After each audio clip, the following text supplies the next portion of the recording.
Revelations from cricket's Azim Rafiq and footballers still taking the knee.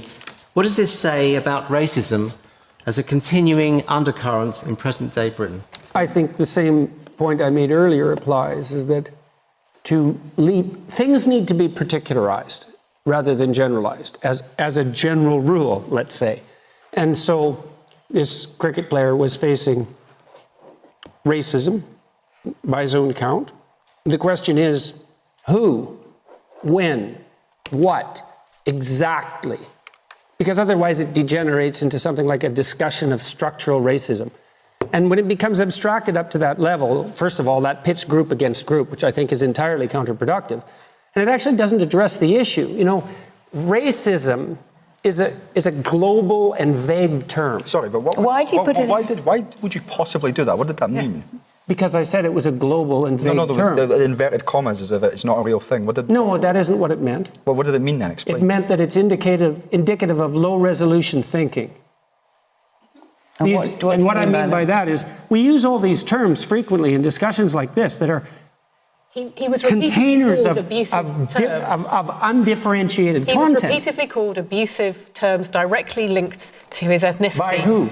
By not just one, but repeated members of the Yorkshire Cricket Club. He's had people contact him. If it walks like a duck, Jordan, talks like a duck, it's a duck. It's racism. I'm not denying his experience. Right. What I asked was exactly who and when, and you just answered that question. So I would say those specific people should be held specifically to account for their actions before any movement up the abstraction hierarchy to a discussion of something like structural racism, which I don't think is helpful. Well, he has talked about institutional racism in cricket. Mm-hmm. He says that's what he's experienced as a term, institutional racism. Right, I know. And like I said, I believe that abstracting up the problem to that level of analysis does no good because it pits groups against groups. I think it exacerbates the problem. The concept of structural racism. It's too imprecise. I don't think it's fair to think that what you did was racist. I don't believe that. But we're talking I think what you did was a mark of respect. And now, that may have been inappropriate and it may have been taken wrong, but that doesn't mean it was racist.